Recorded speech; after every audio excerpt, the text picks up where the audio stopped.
Hello everyone, welcome to my channel. Kindly hit the subscribe button on your screen and let me know where you're watching from. Money insulates you from many things: pain, inconvenience, consequences, but it can't protect you from yourself. I discovered this truth every morning as I watched Zara move through my penthouse, her movements graceful and efficient, her eyes deliberately avoiding mine. I had built an empire worth billions, commanded boardrooms with a single glance, and destroyed competitors with a whispered word, yet I couldn't summon the courage to speak three simple words to the woman who had occupied my thoughts for the past 2 years. The morning sun filtered through floor-to-ceiling windows, casting my sprawling Manhattan penthouse in golden light. I sat at my custom marble breakfast bar, pretending to read financial reports while secretly watching her dust the bookshelves across the room. Zara Williams had been my housekeeper for 3 years now. She came with impeccable references, a psychology degree she couldn't use because of family obligations, and a quiet dignity that made her seem like the most powerful person in any room, including mine. "Will you be dining in tonight, Mr. Harrington?" she asked, her voice melodic but professional, always professional. "Yes," I replied, my tone clipped and cold, a defensive mechanism that had become second nature. "I'll be working late, leave something in the refrigerator." She nodded, the gesture making her dark curls bounce slightly against her shoulders. I forced my eyes back to my reports, cursing myself for the millionth time. Alexander Harrington, the man whose name struck fear into Wall Street's heart, couldn't manage a simple conversation with his housekeeper without sounding like an emotionless tyrant. My phone buzzed with a text from my younger brother James, "Still coming to dinner tonight." I cursed under my breath, the family dinner I'd forgotten completely. "Change of plans," I said, my voice echoing in the vast space between us. "I'll be out tonight." Zara didn't look up from arranging fresh flowers in a crystal vase. "Very good, sir." That "sir" was a wall between us, one I had built and maintained with cold precision. I told myself it was necessary: professional boundaries, company reputation, different worlds. All convenient excuses to mask the truth. I was terrified, not of rejection, but of what might happen if she actually reciprocated what I felt. Emotions were messy. They couldn't be controlled like business deals or investment portfolios. Later that afternoon, I was on a conference call when I heard a crash from the kitchen, followed by a soft cry of pain. I ended the call mid-sentence and rushed to find Zara clutching her hand, blood seeping between her fingers. Shards of broken glass surrounded her. "I'm so sorry, Mr. Harrington," she said, eyes wide, voice steady despite her pain. "I'll clean this immediately." Something snapped in me. "Sit down," I ordered, pointing to a kitchen stool. Her eyebrows shot up in surprise, but she complied. I grabbed the first aid kit from beneath the sink and gently took her hand. "This might sting," I warned, my voice softer than she'd likely ever heard it. As I carefully removed a sliver of glass from her palm, I noticed a small tattoo on her wrist, a phoenix rising from flames. "My mother," she explained, catching my gaze. "She fought cancer 3 times, taught me that we rise from our worst moments." Our eyes met, and for once I didn't look away. My fingers lingered on her wrist, and I felt my carefully constructed walls begin to tremble. The doorbell rang, shattering the moment. "That would be Elise with your dry cleaning," Zara said, pulling her hand away and standing up. The professional mask slipped back into place as if our moment of connection had never happened. I watched her walk away, leaving me kneeling among broken glass, a perfect metaphor for what I'd done to myself. That night, as my driver navigated through Manhattan traffic toward my family's townhouse, I made a decision. The carefully controlled existence I'd built was suffocating me. Something had to change. Little did I know, the universe had already set change in motion. By this time tomorrow, everything I thought I knew about Zara and myself would be completely upended. The next morning arrived with a thunderstorm that matched my mood. I hadn't slept well, memories of Zara's wounded hand and that brief electric moment between us playing on repeat in my mind. Family dinner had been a disaster, James and my father needling me about my empty personal life, while my mother made thinly veiled comments about grandchildren. I'd left early, drowning my frustrations in 18-year-old scotch in the back of my Bentley. I emerged from my bedroom at 7:30 a.m. expecting to find Zara preparing my usual breakfast. The kitchen was empty. In 15 years of employing household staff, Zara was the only one who had never been late, not once. By 8:15, unease had replaced annoyance. I called her cell phone, but it went straight to voicemail. "This is Zara Williams, please leave a message." Her voice, professional even in absence, made something twist in my chest. I paced my penthouse, unsure what to do. This wasn't like her. At 9:00, I did something unprecedented. I called my assistant and cleared my entire day. "Everything all right, sir?" she asked, surprise evident in her tone. "Personal matter," I replied curtly, ending the call before further questions.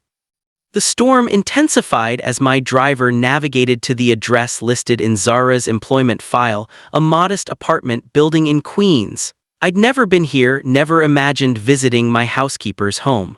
The distance between our worlds had been carefully maintained. The building superintendent let me into the lobby after I pressed a $100 bill into his palm. "Zara Williams, apartment 4C, I said. He shook his head. "You mean Zara Carter, 4C. Carter, I frowned but nodded. The discrepancy unsettled me. Good woman, shame about everything with her son. I froze. Her son. The super looked uncomfortable now. "You a friend of hers?" "Her employer," I said, my voice tight. "Oh," he shifted uncomfortably. "Well, ain't my place to talk about folks' business." Another $100 bill appeared in my hand. His reluctance evaporated. "Her boy, Isaiah, smart kid, got himself a scholarship to that fancy private school in Manhattan, but he's been sick, real sick. Cancer, I think, been in and out of hospitals for months." The ground seemed to shift beneath my feet. Zara had a son, a sick son, and she'd never said a word. At apartment 4C, I knocked firmly. No answer. I was about to leave when I heard it, soft sobbing from inside. Without thinking, I tested the handle. The door swung open. The apartment was small but immaculate. Photos covered the walls. Zara with a lanky teenage boy, their smiles identical. In the most recent photos, the boy was thinner, his head bare, but his grin remained defiant. I found her sitting on the floor of what must be her son's bedroom, surrounded by medical bills, her face buried in her hands. She wore the same clothes as yesterday. "Zara," I said softly. Her head snapped up, eyes wide with shock. "Mr. Harrington," she scrambled to her feet, hastily wiping tears. "I'm so sorry, I meant to call. Where is he?" I interrupted. Her face crumpled. "Memorial Hospital. They admitted him last night. His fever spiked and his counts are too low, they're saying." Her voice broke. I moved closer, surveying the papers scattered across the floor. Medical bills, insurance denials, payment plans. The amounts were staggering even to someone of my wealth. One form caught my eye, a clinical trial application with a red DENIED stamp across it. "The treatment he needs," she whispered, following my gaze. "It's experimental. Insurance won't cover it. I've been working 3 jobs, but it's not enough, not nearly enough." "3 jobs," I echoed. "Your house in the morning, the Palmers in the afternoon, night shift at Memorial's administrative office on weekends." I thought about how tired she sometimes looked, how she'd occasionally seemed to be moving more slowly. I'd attributed it to laziness, even considered replacing her. Shame washed over me. "Why didn't you tell me?" I asked, the question sounding accusatory even to my ears. Her laugh was bitter. "Tell you what, Mr. Harrington, that I lied on my application, that I used my maiden name because the Carter name is blacklisted after my ex-husband's fraud conviction, that I have a 17-year-old son fighting for his life while I dust your crystal collection." She shook her head. "I needed the job. Your references required someone without complications." Each word hit like a physical blow. I remembered writing those requirements myself. No personal drama, no family complications. Professional boundaries at all times. "Get your coat," I said suddenly. "What?" "We're going to the hospital." "Mr. Harrington, I appreciate your concern, but—" "Alexander," I interrupted. "My name is Alexander." Something flickered in her eyes, confusion, perhaps a trace of hope. "Alexander," she repeated, my name sounding different in her voice, softer somehow. "I can't impose on you." "It's not an imposition." I pulled out my phone. "Which doctor is treating Isaiah?" "Dr. Patel, but—" I was already dialing. "Janet, connect me with Dr. Sanjay Patel at Memorial Hospital." I turned away from Zara's stunned expression. "And contact the board. I'm making a substantial donation to their oncology department." 20 minutes later, we were in my car heading toward Manhattan. Zara sat rigidly beside me, her hands clasped tightly in her lap. The silence between us felt different, charged with unspoken questions and a fragile new awareness. "Why are you doing this?" she finally asked as the car stopped at a red light. I looked at her, really looked at her, perhaps for the first time. The woman who moved through my house like a shadow, who knew every detail of my life while I knew nothing of hers. The woman whose smile, rare as it was, had become the brightest part of my cold existence. "Because for 3 years you've taken care of me," I said, my voice rough with emotion I rarely allowed myself to feel. "Now it's my turn." Her eyes glistened with tears. Without thinking, I reached across the seat and took her hand. She didn't pull away. As we approached the hospital, I didn't know what waited for us there. I didn't know if Isaiah could be helped or what this sudden breach of the barriers between Zara and me would mean. All I knew was that the walls I had built around my heart were crumbling, and in their place was something terrifying and exhilarating, something that felt remarkably like hope. Memorial Hospital's pediatric oncology floor was a world I'd never entered, bright murals contrasting with the hushed, antiseptic atmosphere, the beeping of machines marking time instead of stock tickers. Zara moved through these hallways with the weary familiarity of someone who had walked them far too often. I followed, feeling increasingly out of place in my $3,000 suit. Outside room 412, Zara paused. "Isaiah doesn't know how bad things are financially," she whispered, "and he's proud, too proud sometimes."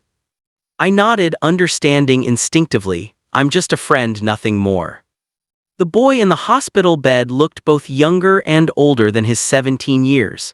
Cancer had hollowed his cheeks and dimmed his complexion, but couldn't touch the intelligence in his eyes exactly like Zara's.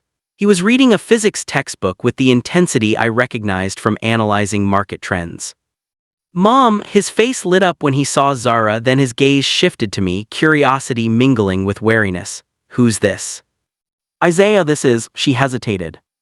"Alexander," I finished, stepping forward to shake his hand. His grip was weak but determined. "I work with your mother." Isaiah's eyebrow arched skeptically. "You the boss man?" "Isaiah," Zara warned. "It's fine," I said, surprising myself with a small smile. "Yes, I'm the boss man. Your mother is irreplaceable to me." The words were more honest than I'd intended. Isaiah studied me with the unflinching assessment of someone who had faced mortality. "You're not what I expected." "Oh," I took the chair beside his bed, oddly concerned with this teenager's opinion of me. "Mom says you're a robot in a designer suit." "Isaiah," Zara looked mortified. I laughed, actually laughed for what felt like the first time in years. A fair assessment. A nurse entered, interrupting our introduction. "Time for vitals, Isaiah." As she checked his temperature and blood pressure, I noticed the books stacked on his bedside table, advanced physics, astronomy, and mathematics texts that would challenge graduate students. "You're interested in astrophysics?" I asked when the nurse left. His eyes brightened. "I'm going to work for NASA someday, design spacecraft that can reach the Kuiper Belt." "Isaiah was accepted to MIT," Zara said softly, "early admission for next fall." The unspoken if hung in the air between us. Before I could respond, Dr. Patel entered the room. His expression was grave until he noticed me. "Mr. Harrington," he said, extending his hand, "I just received a call from the hospital board. Your generosity is extraordinary." Zara looked at me questioningly, but I just nodded at the doctor. "Could we discuss Isaiah's case privately?" I asked. In the hallway, Dr. Patel didn't mince words. "The standard treatments aren't working. There's an immunotherapy trial at Sloan Kettering that might be his best hope, but the waiting list is long and without insurance coverage." "What if money and waiting lists weren't issues?" I interrupted. The doctor hesitated. "Then Isaiah would have approximately a 70% chance of remission." "Make the arrangements," I said, "whatever it costs, whatever it takes." Dr. Patel's professional demeanor slipped momentarily. "Mr. Harrington, we're talking about potentially millions of dollars." "I understand the numbers, doctor." Money, the one problem I could solve without hesitation. If only all of life's challenges yielded to my bank account so easily. When I returned to the room, Isaiah was asleep, the exhaustion of fighting his disease having caught up with him. Zara stood by the window, arms wrapped around herself, a silhouette against the gray sky. "He looks like you," I said quietly, joining her. "Acts like his father," she replied with a sad smile. "Brilliant, stubborn, sees the world in equations and possibilities." She turned to me. "What did Dr. Patel say?" I chose my words carefully. "There's a trial at Sloan Kettering. Isaiah is being evaluated for immediate admission." Her breath caught. "That's impossible. The waiting list is over a year long. We've tried." "It's happening," I said firmly. "First evaluation tomorrow morning." Zara's eyes searched mine, understanding dawning. "What did you do?" "Made a phone call." "Alexander," her voice broke on my name, "I can't let you do this, the costs alone." "Can we just—" I ran a hand through my hair, struggling with unfamiliar vulnerability. "Can we not talk about money? For once in my life, let me use it for something that matters." She stared at me, tears spilling onto her cheeks. Why would you do this for us?"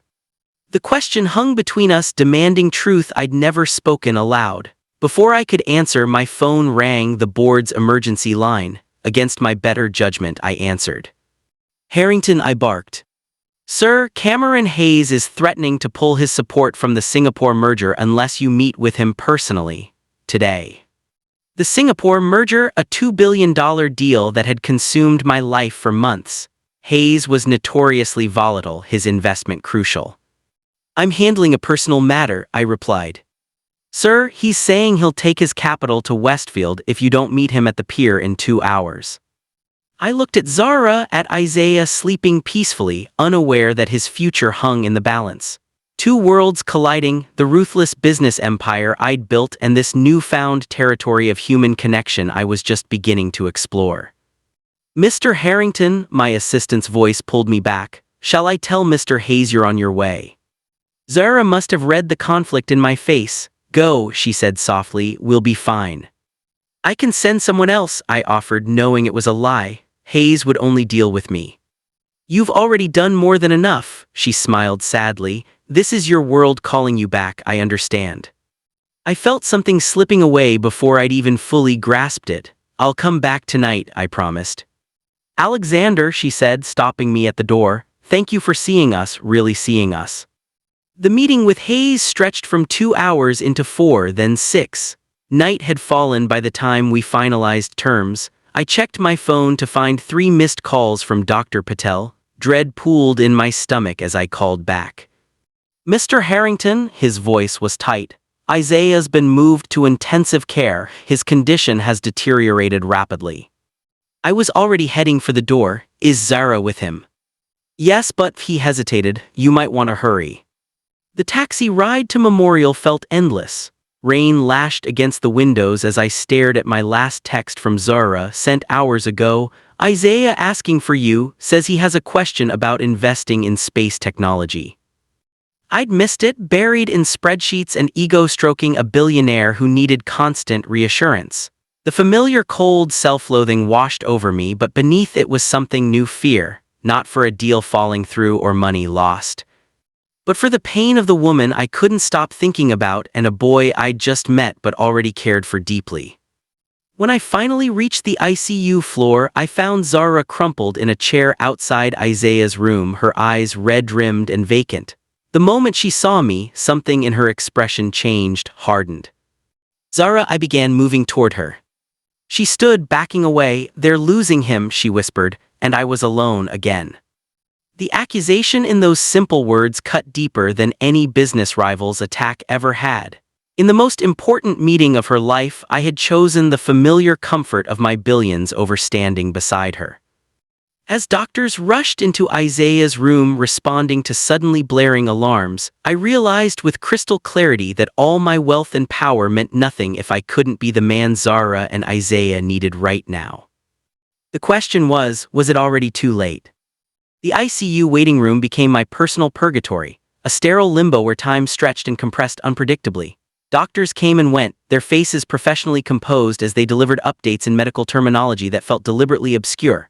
Isaiah had suffered a severe infection, his compromised immune system unable to fight back. They'd stabilized him, but the next 24 hours would be critical. Zara hadn't spoken to me since those devastating words outside Isaiah's room. She sat across from me now, a universe of unsaid things expanding between us. Her hands methodically folded and unfolded a tissue until it disintegrated. When the nurses would allow only one visitor at a time, she went in without glancing my way. My phone vibrated constantly, board members, investors, lawyers, all demanding decisions only I could make. I turned it off. For the first time in my adult life, the empire I'd built seemed distant and unimportant compared to the battle being waged in a hospital room 20 feet away. Dawn broke, painting the waiting room in pale gold. A doctor I hadn't seen before approached, older, with silver hair and kind eyes that had witnessed too many tragedies. "Mrs. Carter," he said gently, "Dr. Lancaster from Sloan Kettering, I understand Isaiah is being considered for our trial." Zara nodded, suddenly alert. "Yes, but his condition actually strengthens his candidacy," Dr. Lancaster interrupted. "We've reviewed his case overnight. The trial targets exactly the aggressive form of leukemia Isaiah is fighting." Hope flickered across Zara's exhausted face. When could he start? "That's why I'm here. We can begin preliminary treatments today with full protocol starting once he's stable enough for transport." For the first time since I'd arrived, Zara looked at me, really looked at me with an expression I couldn't decipher. "And the cost?" she asked, still watching me. Dr. Lancaster smiled slightly, fully covered by the Harrington Foundation's new oncology grant. I hadn't established any such grant, but I recognized a graceful fiction when I heard one. The doctor was allowing Zara her dignity while acknowledging my financial involvement. After Dr. Lancaster left, Zara approached, sitting beside me with deliberate care. "Did you sleep at all?" she asked, her voice rough from hours of suppressed tears. "No," I answered honestly. "Your company can function without me for a day." A nurse appeared, interrupting our fragile conversation. "Mrs. Carter, Isaiah is awake and asking for both of you." Both of us, the simple inclusion startled me. Isaiah looked worse than yesterday, tubes and monitors creating a technological cocoon around his frail body. But his eyes were clear and focused as we entered. "You came back," he said to me, his voice barely above a whisper. "I'm sorry I left," I replied, surprising myself with the sincerity in my voice. He studied me with that unnervingly direct gaze. "Mom said you're helping with the Sloan Kettering trial." I glanced at Zara, who gave an almost imperceptible nod. "Your mother and I want you to have the best possible care." Why? The question was blunt, characteristic of a teenager who knew his time might be too precious for social niceties.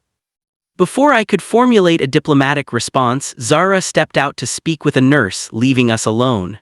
Isaiah's gaze never wavered. "Because," I began, then stopped, discarding prepared answers. "Because your mother is the most extraordinary person I've ever met. Because in 3 years she's shown more integrity, grace, and strength than anyone I know. Because you're her world and she deserves to keep her world intact." Isaiah's expression softened. "You love her." It wasn't a question. The simple observation from this perceptive teenager stripped away all my carefully constructed defenses. "Yes," I admitted, the truth of it washing over me. "Yes, I do." A small smile touched his pale lips. "She talks about you, you know, not just the robot in a designer suit stuff. She notices everything when you're stressed, when you skip meals. She brings home the financial sections of your discarded newspapers so I can learn about investing." The revelation stunned me. All this time, while I'd been watching Zara from behind my cold facade, she'd been seeing me, the real me, beneath the billions and boardrooms. "She's been hurt," Isaiah continued, his voice weakening. "My dad took everything, her savings, her confidence, left when I first got sick, said he couldn't handle watching me die." His eyes closed briefly, the conversation draining his limited energy. "Isaiah," I started, wanting to spare him. "No, listen," he insisted. "She doesn't trust easily now, doesn't believe anyone would want the complications we bring." His hand moved toward mine, surprisingly strong in its grip. "If you're not serious, really serious about her, walk away now. She can't take another heartbreak." The door opened as Zara returned. Isaiah released my hand, but his challenge remained hanging in the air between us. The next 12 hours passed in a blur of medical consultations and treatment preparations. Dr. Lancaster's team moved with remarkable efficiency, preparation for the trial proceeding at a pace that even I, with my demands for business expediency, found impressive. My name opened doors, but it was Zara's fierce advocacy that kept them open, her knowledge of Isaiah's medical history and needs earning respect from even the most seasoned specialists. Around midnight, exhaustion finally caught up with her. I found her slumped in a chair beside Isaiah's bed, her hand still holding his as she slept. The nurses had brought her a blanket but hadn't had the heart to wake her and send her home. I gently touched her shoulder. "Zara," I whispered, "let me take you home just for a few hours. Isaiah is stable and you need rest." She blinked up at me, disoriented. "I can't leave him.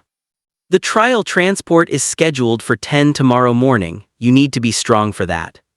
She looked at Isaiah, sleeping peacefully now, his vital signs steadier than they'd been in 24 hours. "You'll stay with him?" she asked. "I won't leave his side," I promised, "not for anything." Something in my voice must have convinced her because she nodded, allowing me to help her stand. As we reached the door, my phone vibrated. I had turned it back on briefly to arrange a car for Zara. The screen displayed an urgent message: Singapore deal COLLAPSING, emergency board meeting CALLED. Your presence required or vote of no confidence proceeds. Zara saw the message before I could hide it. Our eyes met over the glowing screen. "Alexander," she began, "that merger, it's the one you've been working on for months, isn't it? The one that would expand your Asia holdings." "It's just business," I said, the words sounding hollow even to me. "It's your life's work," she corrected gently. "You need to go." I looked back at Isaiah, remembering my promise. "No. Alexander." "No," I repeated more firmly this time. "Some things matter more." She stared at me, something shifting in her expression, a wall coming down, a door opening. Before she could respond, a text message arrived from my COO: "Board gathering now, last chance." In that moment, standing in a hospital room with the woman I loved and her son who had become inexplicably important to me, I made the choice that would irrevocably change the course of my life. I turned off my phone. "Let me take you home," I said again. As we walked out together, her hand found mine in the darkened hallway. It was the briefest contact, tentative, questioning, but in that simple touch I felt the first fragile thread of a connection I'd been longing for my entire life. What I didn't know then was that by morning, everything I had built over 15 years would lie in ruins, and that somehow watching it fall would feel like freedom. Morning arrived with the kind of clarity that only comes after life-altering decisions. I sat beside Isaiah's bed, keeping my promise while Zara showered and changed at home. The boy slept peacefully, his breathing steadier than yesterday. Occasionally, his eyes would flutter open, and he'd give me a small nod before drifting back to sleep, a silent acknowledgement of our unspoken pact. My phone remained off, a small black rectangle on the bedside table representing everything I was leaving behind. By now, the emergency board meeting would have concluded. By now, 15 years of single-minded ambition would have crumbled like a sandcastle against the tide. By now, I should have felt panic, regret, or at least uncertainty. Instead, I felt lighter than I had in years. A soft knock announced Dr. Lancaster's arrival. "Transport team will be here in an hour," he said, checking Isaiah's vitals. "He's looking stronger this morning." "He's a fighter," I replied, surprised by the pride in my voice, pride for a boy I barely knew but had come to admire deeply. Like his mother, the doctor's knowing glance told me he understood more than he let on. "Mr. Harrington, what you're doing for this family is long overdue," I finished. After he left, I noticed Isaiah watching me through half-opened eyes. "You're still here," he murmured. "I said I would be." He studied me with that penetrating gaze that seemed to see through all pretense. "Your company." I shrugged, probably imploding as we speak. "Because of me, because of us," concern crossed his features. "Because of me," I corrected, "because I finally realized what matters." He was quiet for a moment. "Mom's different around you, softer, scared but softer." "I'm different around her too," I admitted. "Are you going to marry her?" The directness of youth, unvarnished by social convention. I couldn't help but laugh. "I haven't even told her how I feel yet." "You should," his eyes drifted closed, "before someone like you figures out what she's worth." The wisdom in his simple statement humbled me. Before I could respond, Zara appeared at the door, looking more rested though the worry remained etched in her eyes. She carried 2 cups of coffee, offering one to me. Any change? She asked, brushing Isaiah's forehead with gentle fingers. Transport's coming in an hour, I said, accepting the coffee, a small but significant gesture of connection. She nodded, then noticed my silent phone. You haven't checked in with your office. No. Alexander, your company.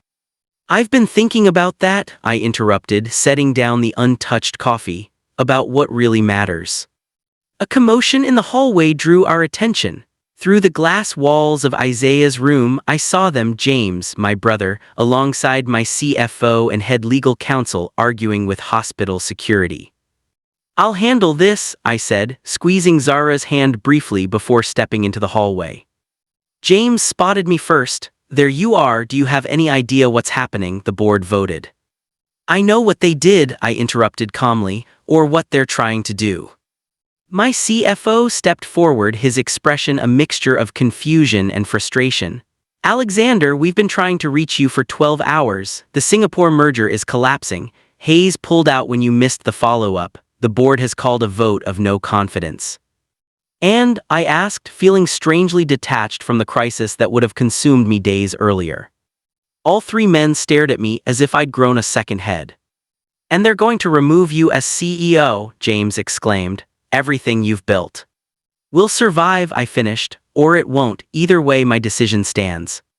What decision? My legal counsel demanded. I glanced back at Isaiah's room where Zara watched our interaction with visible concern. I'm taking a leave of absence, effective immediately. James will step in as interim CEO. My brother's jaw dropped. Me, but I've never. You've been working in my shadow for years, learning every aspect of the business. You're ready. I turned to my CFO. Draft the announcement. I'll be unreachable for the next week minimum. Where will you be? James asked, still processing my unexpected declaration. I looked directly at Zara through the glass. Where I need to be. The transport team arrived precisely on schedule, their efficient movements transforming Isaiah's bed into a mobile medical unit. As they prepared him for the journey to Sloan Kettering, Dr. Lancaster pulled Zara and me aside. The preliminary blood work shows promising markers, he said cautiously. I don't want to raise false hopes, but Isaiah may be an ideal candidate for this therapy.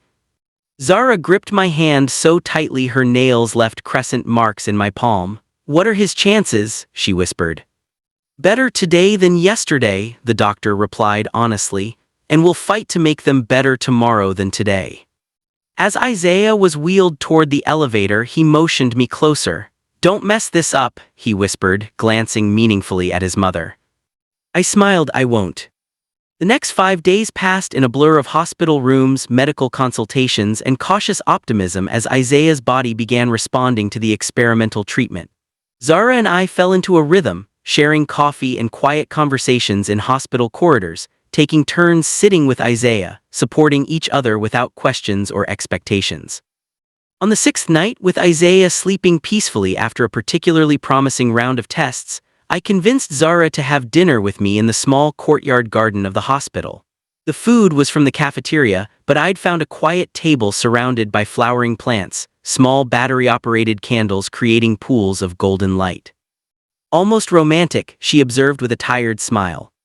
Almost, I agreed, gathering courage for what I needed to say. Zara, these past days have been the hardest of my life, she finished, but also, she hesitated. Also the first time I haven't felt alone since Isaiah got sick. Her eyes met mine, vulnerable yet strong. Why did you do it, Alexander? Why did you walk away from everything for us? The moment of truth had arrived. No boardroom strategies or corporate negotiations could help me now. Only honesty would suffice. Because I love you, I said simply.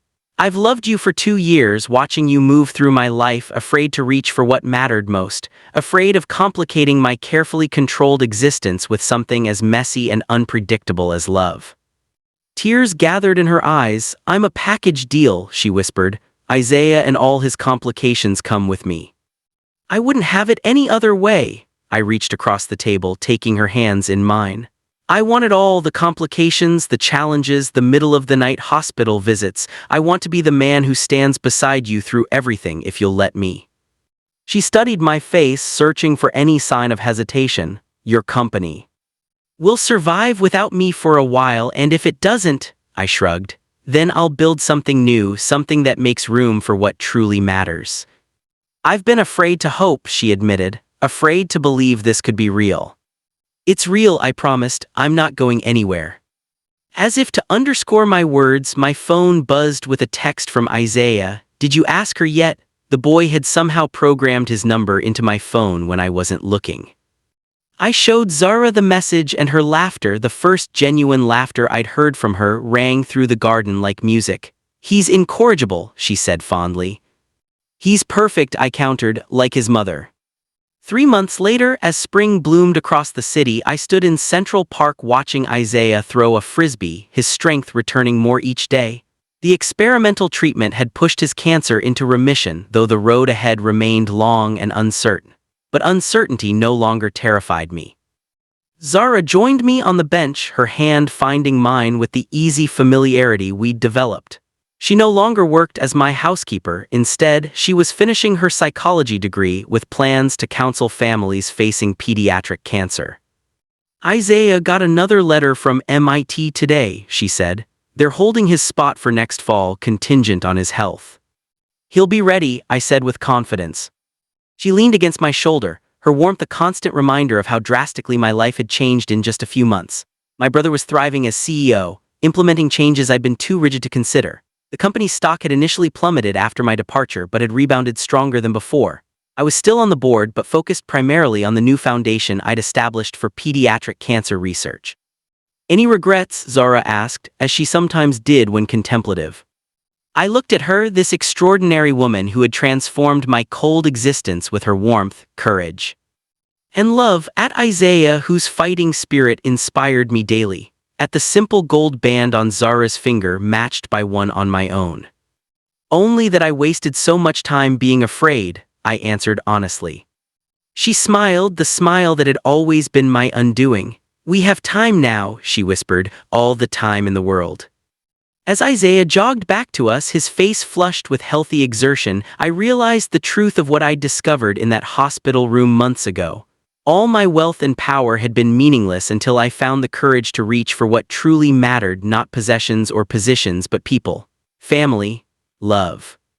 The cold, isolated billionaire had melted away, leaving behind a man who had finally learned that the greatest fortune isn't measured in dollars, but in the warmth of the hands you hold along the way.